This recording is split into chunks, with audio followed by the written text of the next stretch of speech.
Revenge with Karen. Who the hell removed Karen? That was the CFO, red-faced, knuckles white around a bank notice that just landed on his desk like a grenade. But let's rewind a few hours, before the screaming, before the panic, before a $300 million credit line got flash frozen like a damn microwave burrito in hell. It started with Karen. 12 years in the same chair. Same thermos. Same color-coded folders that could make a librarian weep with envy. On that particular morning, she was elbows deep in a document snafu from First Mercantile Bank. Some junior exec had mistyped a clause on a revolving loan compliance form, which would have triggered a late fee, and not a small one. Karen fixed it before anyone knew it was broken. Didn't ask for credit. Just sipped her bitter decaf and moved on. At 9:03 a.m., got an email that made her pause. Action required. Update registered personnel for covenant renewal. She flagged it, didn't stress. There was still a week before the system would escalate. Besides, she was the registered liaison. Had been for years. The bank knew her better than her ex-husband did. 10 minutes later, she sat in a meeting with the new VP, Curtis. Fresh from some fintech startup that probably sold dog-walking apps to billionaires. Had that glazed-over confidence that only mediocre white guys with LinkedIn Premium and zero self-awareness could master. Spoken buzzwords. Synergy, disruption. We're pivoting out of legacy compliance dependency, he announced, eyes darting toward Karen like she was a broken printer. Karen didn't flinch. She didn't even blink when he referred to her position as just admin in front of the whole team. She just adjusted her glasses, clicked her pen, and kept taking notes. She knew how this game worked. She'd watched 4 other VPs swagger in and eventually fall on their own PowerPoints. But that didn't mean it didn't sting. As the meeting droned on about streamlining workflows and replacing manual bottlenecks, Karen's phone buzzed. Another reminder from First Mercantile. Designated Compliance Officer expiry 6 days remaining. She stared at it, then at Curtis, then back at the message. She could have brought it up right there, interrupted his speech about leveraging AI to automate mundane tasks, aka her entire job, and reminded everyone that her name was the reason the bank hadn't yanked their loan covenants 2 fiscal years ago. But she didn't. She did what she always did. She handled it, quietly, efficiently, invisibly. She scheduled time on her calendar to review the documents, set a recurring reminder. Karen didn't leave things to chance. But this story, already know where it's going. If you've ever been undervalued, underestimated, or treated like furniture with a heartbeat, then you've already clenched your jaw at least 3 times. And if you're one of the 95% who listens to stories like this, but forgets to hit that subscribe button or tap the like, maybe take a second and do it now. It really helps our team keep dragging these stories out of the corporate dumpster fire and into the light where they belong. Back to Karen. After the meeting, she passed Curtis in the hallway. He didn't even look up from his phone. She could hear him talking to someone, probably another VP. We're cleaning house. No more dead weight, dead weight. Karen had once flown to Atlanta on her own dime to resolve a contract dispute that saved the company $1.2 million. But sure, dead weight. She returned to her desk and opened her task list. Added a note, request Curtis review officer renewal schedule, just in case, because Karen didn't believe in burning bridges. Not unless someone handed her the gasoline.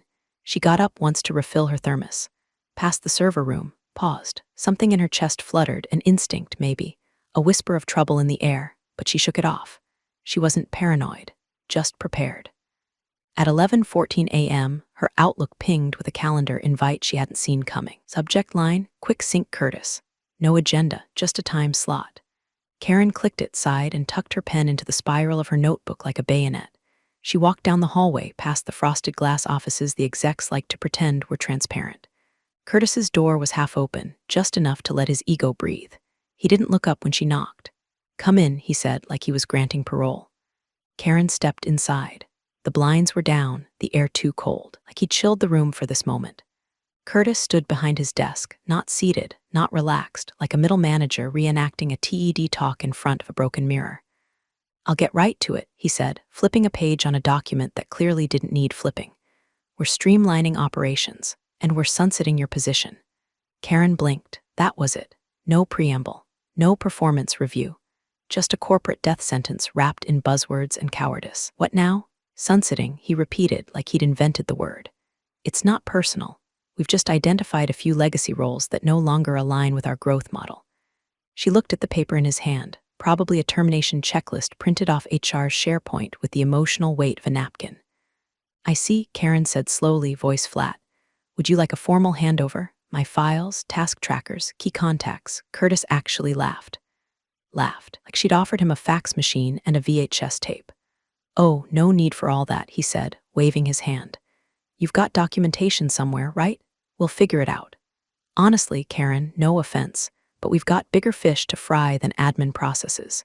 She could feel her nails digging into her palm, could feel her breath tightening like a vise behind her ribs. But she didn't flinch. Let the satisfaction show when she pictured him fumbling through her color-coded spreadsheet labyrinth like a blindfolded raccoon in a fireworks store. Clear your desk by end of day, he added, already looking back at his phone. IT will cut access at noon. Karen stared at him for one long, uninterrupted beat, then nodded. Sure. She walked out without another word, heels soft against the carpet that had seen 100 people fired by men like him and who thought titles made them competent, men who confused noise for leadership. Back at her desk, she opened her laptop, checked the time. 11:22 a.m. She could have raised the red flag, could have sent a quick ping to legal or compliance or even the bank itself. She could have dropped a line, FYI, you'll need to update key contact records per Section 14 of the credit agreement. But she didn't. She pulled up her files, ran one final search, selected everything tagged covenants, officer contact, and loan renewal schedules, then moved them to a flash drive she'd forgotten she still had in her drawer. And then she did something unexpected. She opened her email and typed, Officer expiry will address by EOW. Then she deleted it, draft and all, because now, that problem belonged to Curtis. At 11:46 a.m., she walked down to the break room, poured herself the last of the stale coffee, looked out the window. The skyline looked the same, calm, gray, indifferent. But she could feel something shifting under her feet, something tightening in the wires of the building, an invisible screw turning one click closer to catastrophe. When she got back to her desk, she opened her calendar. There it was, Loan Compliance Renewal Officer Update Required. She deleted it. No backup, no transition, just admin, right? Karen didn't cry, didn't shout, didn't even slam the door. Would have been a waste of breath. And she'd already wasted 12 years of it on people who couldn't pick her out of a staff photo if their bonuses depended on it. She packed in silence. 1 mug, 3 pens, a tiny aloe plant she'd rescued from marketing after they tried to water it with Monster Energy. No drama, no announcement, just a slow, clinical unwinding of a career that had held the company together longer than most of the executives' marriages. She left the goodbye card from 2 years ago still pinned to her cubicle wall. The one they all signed when she saved the merger documentation deadline after Carl from legal forgot to submit 2 forms. Half of them spelled her name wrong. She never corrected them. At 12:02 p.m., her system access cut out, right on schedule. She watched the screen blink, cursor frozen in place, like it was holding its breath. She didn't log back in, didn't call IT. The machine go cold. Her badge still worked at the elevator, which she figured meant Curtis hadn't updated security yet. Par for the course. The man couldn't organize a lunch order without creating a Slack channel for pizza objectives. She took the long way out, past the operations wing, paused in front of the server room. Behind that steel door was a wall-mounted terminal, basic stuff. But inside, it was the heartbeat of every digital record the company had. Finance logs, contract renewals, compliance checklists, risk flags, red folders, blue tags, all of it humming quietly under the fluorescent buzz like a sleeping beast. Karen stared for a long moment. She knew exactly which folder contained the covenant timelines, knew the login protocols, knew which spreadsheet was color-coded by quarter, which were formulas and which were raw data. She could have opened it, printed a cheat sheet, taped it to Curtis's door. Instead, whispered, "Figure it out," to no one in particular and kept walking. She passed the fridge in the break room. Her lunch, a neatly labeled Tupperware with salmon and quinoa, sat untouched on the top shelf. She could have grabbed it, but she didn't feel like eating. Not here. She walked out with her mug, her aloe, and a flash drive she hadn't told anyone she still had. Not because she planned to use it, just because it felt like a piece of dignity in her pocket. Outside, the parking lot shimmered under a lazy October sun. Her 2011 Corolla waited like a loyal dog, doors squeaky, AC wheezing. She opened the door, sat down, and just breathed. Not the anxious kind of breath, like when you realize you forgot to pay your electric bill. Not the angry inhale before you unleash a storm of truths no one's ready for. This was something else, a hollowing out, a click of finality. She reached into her purse, pulled out her phone, opened the calendar app one last time, scrolled down to next week. There it was again. Loan compliance renewal, officer update required. She clicked it, hovered, then deleted it. No backup, no CC to legal, no FYI to Curtis, just gone. The quiet that followed didn't feel like defeat. It felt like a fuse had been lit, a fuse nobody else could even see yet. Karen put her phone face down on the passenger seat. Then she drove away, without checking her mirrors. At 4:43 p.m., the CFO's phone buzzed. Not his cell, his direct desk line, the one only a handful of people knew, the one the bank reserved for urgent compliance matters. His assistant, Janice, knocked twice on his doorframe, holding up the blinking line like it was radioactive. "First Mercantile," she said, voice tight. "It's not the usual rep, it's one of the auditors." He didn't even put the call on speaker, just picked it up and leaned forward like he was trying to hear the stock market whisper. "This is Cliff Mallory," said the voice on the other end. "No small talk. Senior Risk Audit Team, First Mercantile Bank. We've had a trigger in your account profile. Credit line compliance review has flagged an anomaly." Cliff blinked twice. "What kind of anomaly?" "Per our records, the named compliance liaison has been removed from your internal system without a replacement. As a result, per Clause 6.1b of your revolving line agreement, we've placed a temporary hold on your credit access until a verified transition is submitted and approved." The air in the room changed.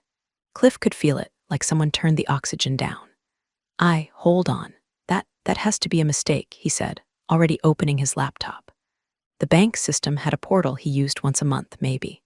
He logged in with his old-school fob, fingers a little clumsy. Under authorized compliance contacts, there had always been one name.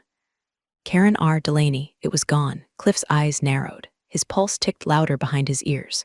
"Who removed the record?" he asked, mostly to himself. He clicked the log. There it was. "Access revoked 12:02 p.m. No replacement, no notes, no transition document on file, sir?" The bank rep prompted. "Yes, sorry, we're looking into this now. Can you tell me what the implications are?" Voice on the other end was polite, but precise. "As of this afternoon, we've restricted disbursements from the $300M credit line.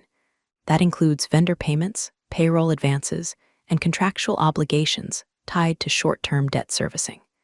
If unresolved, it escalates to full review, which may require board-level attestation. You'll need to submit a revised compliance officer declaration within 72 hours, or the account proceeds to a deeper audit."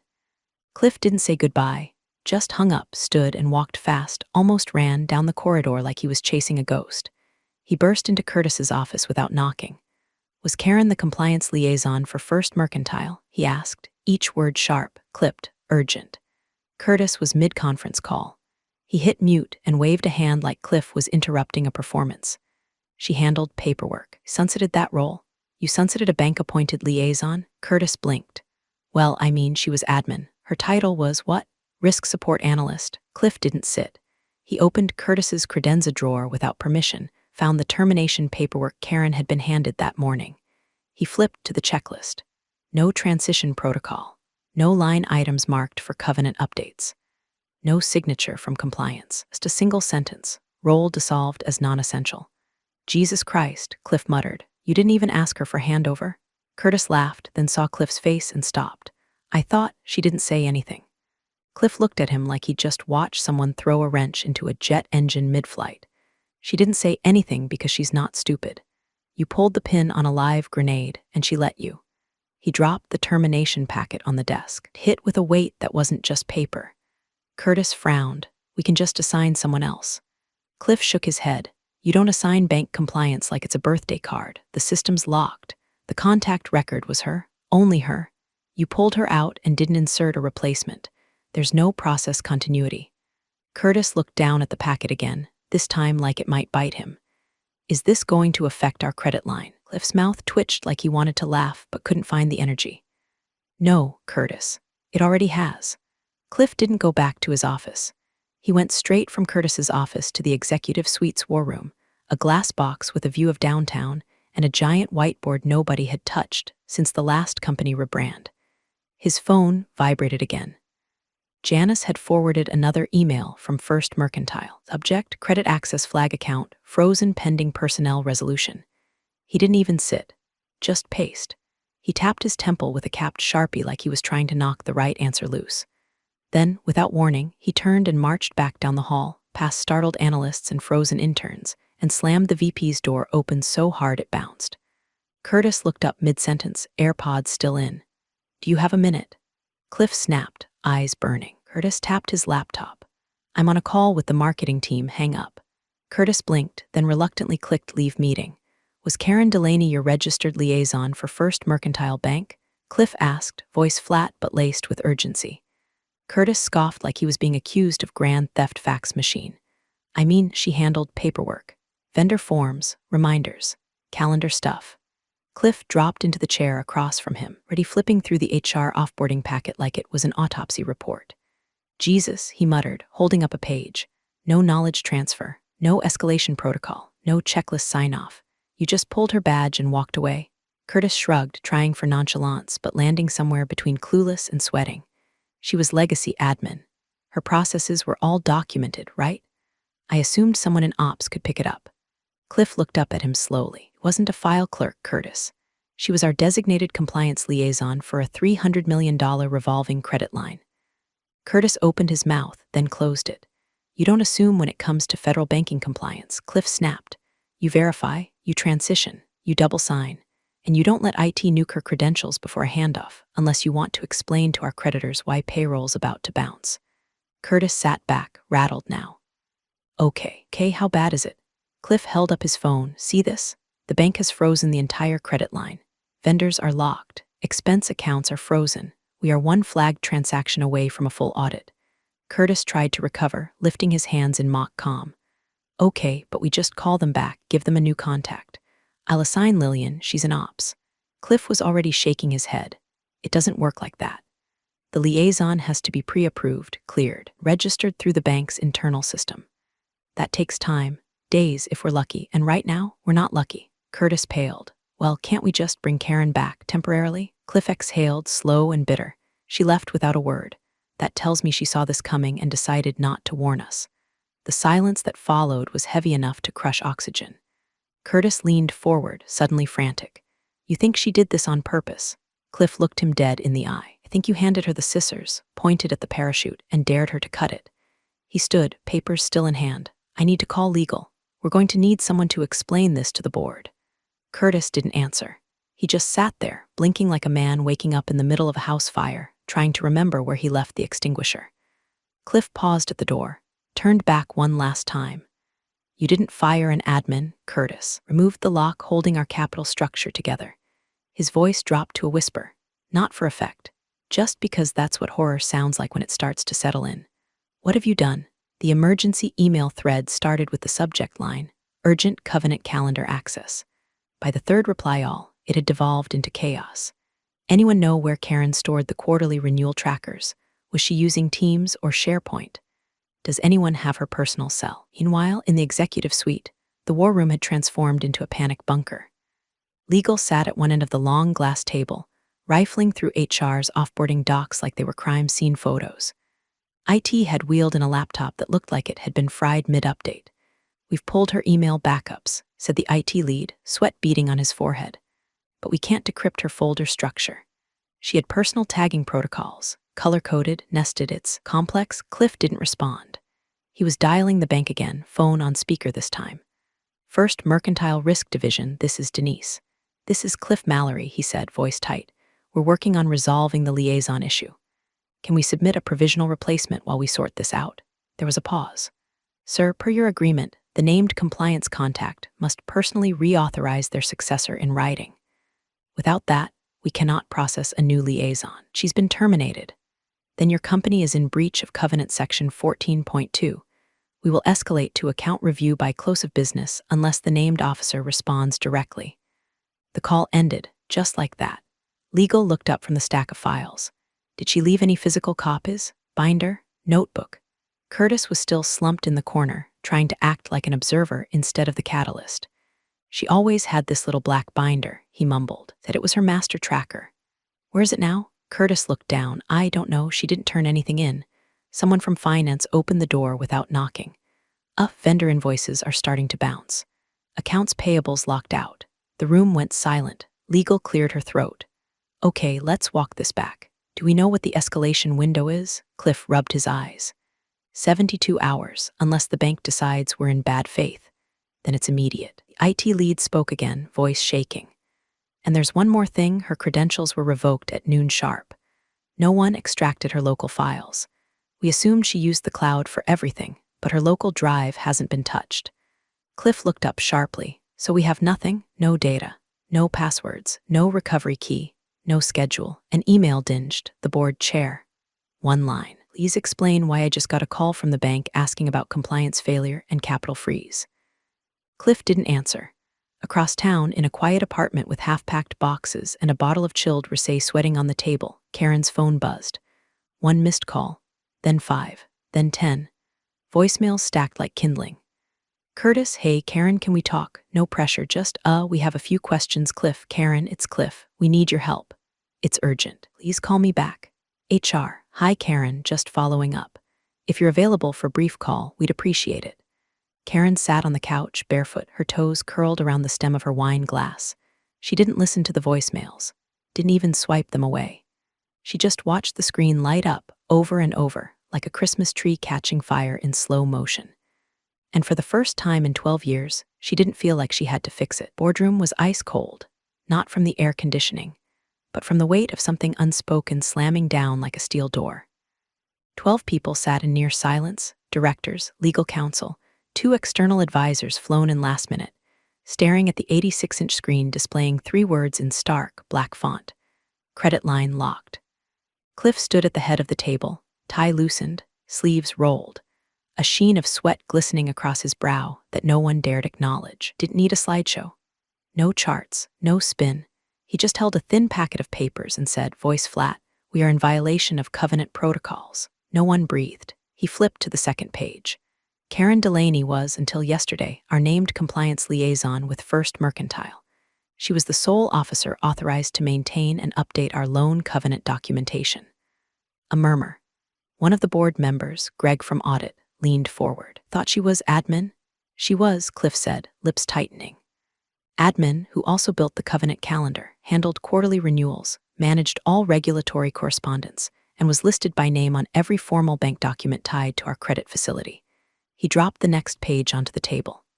Yesterday, Curtis terminated her role without a handover, without notifying the bank, and without assigning a successor. IT revoked her credentials. By 4 p.m., the bank flagged the removal and froze access to the entire $300 million line of credit. More murmurs. A few heads turned toward Curtis at the far end of the table, pale and shrinking. Wait, said one of the external advisors. You mean there's no way to unlock it, no override? There is, Cliff said, turning to face him. If Karen reinstates access, in writing, from her own account, which no longer exists. Silence, kind of silence that makes expensive watches tick louder and leather chairs creak under the weight of collective failure. The board chair, a man who'd built 3 companies from scratch and sold 2 of them before his 45th birthday, leaned forward and folded his hands. Is she willing to come back? Cliff hesitated. We've left messages. No response yet. Someone from legal cleared her throat. She's not obligated to return. Her exit was clean. No NDA beyond the standard. No clawbacks. We don't even have a consulting clause to leverage. Greg from Audit looked at Curtis. You didn't flag any of this? No review of her function? Curtis bristled. Look, she didn't push back. If she was that critical, why didn't she speak up? She tried, Cliff said quietly. You laughed when she offered a handover. The words dropped like bricks. Curtis's voice rose. She never told me she was the only contact. She didn't have to. Cliff snapped. It's your job to know what the hell you're cutting before you start slashing headcount like a butcher in the dark. One of the quieter board members, a woman from an institutional investor group, finally spoke up. Let's cut to the solution. Can we offer her a consulting agreement? Bring her in just to unlock the process? Cliff nodded slowly. It's our best shot, but it'll cost us. I doubt she'll be in a hurry to help the people who treated her like an office plant. Eyes drifted back to Curtis, who sat motionless, mouth slightly open, still trying to piece together how the woman he dismissed in 10 minutes had become the linchpin of the company's financial stability. The board chair looked down the table. Get her back. Curtis opened his mouth. Not you, the chair cut in. You've done enough. Curtis shut it. No one said it aloud. The realization was thick in the air. The woman they'd all ignored, whose name half of them couldn't spell, now held their future in the palm of her hand. And she wasn't answering the phone. Karen was halfway through her second glass of wine and the final 10 minutes of a murder documentary when her phone buzzed again, this time, a number she actually recognized. Corporate line. HR extension. She let it ring twice before answering. Not out of pettiness, just to make sure she could swallow her sip and keep her voice perfectly even. Hello? Hi, Karen, this is Mia Franklin from HR. How are you? The voice was soft, too soft, like someone calling from the scene of a hostage situation. Karen smiled faintly, eyes still on the screen. I'm fine. What can I do for you? Mia cleared her throat. I know this is unexpected, but we were wondering if you might be available to come back temporarily. Just for a day or two, as a consultant. Karen paused her TV with the remote, leaned back on the couch. Consultant, huh? Yes, Mia said quickly, strictly short-term. Just to help us through a little hiccup with the first mercantile relationship. The bank has asked for your authorization on a few things, and because I was the named compliance liaison, Karen said flatly. There was a pause. Yes, correct. Karen looked out her window. Skyline twinkled in the distance like it had something to celebrate. And the VP who terminated my position without so much as a transition plan, he's still there? Another pause. He is, yes. Is he in the room with you? A longer pause. Then, just faintly, Karen heard Curtis in the background, voice sharp, just a little too loud to be an accident. This is ridiculous. She should have left notes. She's holding the company hostage. Karen didn't flinch. Can tell him the rate is $25,000 a day. Mia coughed. I'm sorry. Karen didn't repeat herself. Just let the silence do the heavy lifting. And I want it paid up front, she added. Wire transfer. No net 30 nonsense. You have my banking details on file. I'm not sure that's within, then I'm not sure I'm available. Another beat. Curtis's voice again. This is extortion. Tell her she's going to regret this. Karen smiled wider now. Mia, I'm hanging up in 10 seconds. If you're interested, call back with a payment confirmation. If not, best of luck. Mia scrambled. Karen, please, just give us a moment to, but Karen had already tapped end. She placed the phone face down on the coffee table, unpaused her documentary, and took another sip. No rage, no gloating, just calm, surgical detachment. She'd spent 12 years being everyone's backup plan, their fixer, the one who always stayed late, smoothed the edges, caught the falling knives. Now they were bleeding out, and suddenly her absence felt like a crime scene. She didn't hate them, not really. Hate requires energy, and Karen was finally done wasting hers on people who didn't know the difference between admin and infrastructure. The phone buzzed again. She didn't answer. Let them spiral.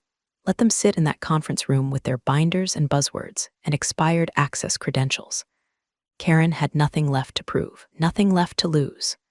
The call came in at 8:41 a.m. the next morning, right as the board was assembling for what was now the third emergency meeting in less than 24 hours. Cliff answered it on speaker, not even pretending to sugarcoat anymore. This is Cliff. Mr. Mallory, this is Denise from First Mercantile Risk Division. We're calling to inform you that, effective immediately, credit facility has been formally revoked pending internal audit and verification of authorized personnel. This action is non-negotiable and will remain in place until a satisfactory liaison is reinstated and all prior compliance documentation is resubmitted. She paused. You should also be advised, this will trigger a report to the Commercial Lending Bureau and your corporate credit score will reflect a frozen facility on file. Cliff didn't argue and ask for more time, just said, understood, and ended the call. No one spoke. Someone in ops whispered, Jesus. It had taken less than 24 hours. No lawsuits, no whistleblowing, no press leaks. Just a single woman walking away with her name still attached to the wrong line in the bank system, and an entire empire collapsed like a souffle in a thunderstorm. By 9:15, their largest supplier had paused all shipments, citing payment assurance concerns. At 9:42, payroll pinged the CFO. The wire instructions weren't processing. Their account routing authorization had bounced back. By 10:07, word was spreading. An anonymous employee had posted a thread on Blind titled, VP axed our compliance lead, now the bank's pulling our credit. At 10:30 sharp, the boardroom exploded. You didn't vet the termination plan? She didn't even hand in her files. Who signed off on this? Who? Cliff didn't yell. He didn't have to. He walked to the end of the table, opened his leather folio, and pulled out one crisp piece of paper, Curtis's termination memo for Karen. He slapped it onto the table like a dealer laying down the ace of spades. "One more admin like this," he said, voice low, almost tired, "and we won't have a company left to run." Curtis, pale and sweating, opened his mouth to speak, but no one wanted to hear it anymore. Not the legal team, not the board, not even the HR director who had personally escorted Karen out without so much as a thank you. It was over. Not officially, not in a press release, but in the way that companies rot from within, slowly and then all at once. Somewhere, a phone buzzed on the executive table. Karen's contact card still in someone's favorites, still flashing unavailable. Across town, Karen stood barefoot in her kitchen, pouring the last of her wine into a glass that still smelled faintly of cork and freedom. Her phone was face up now. Voicemails stacked like a Jenga tower on the verge of collapse. Cliff, Mia, the chair, even Curtis, who must have realized by now there was no LinkedIn filter strong enough to clean this mess off his resume. She didn't open any of them. Instead, she tapped on a single, unread email sitting at the top of her inbox. Subject: your application offer enclosed. She opened it. A full-time compliance director position. Hybrid, stock options, salary, double her last. A personal note from the CEO: "We've followed your work for a while. We'd be honored to have you on board." Karen took a long sip, let it settle. She didn't grin, didn't toast the air or dance around the kitchen. She just smiled, not smug, just done. You're the real stars of the corporate jungle. Thanks for watching. Hit subscribe, or I'll flick the switch on your old cubicle memories.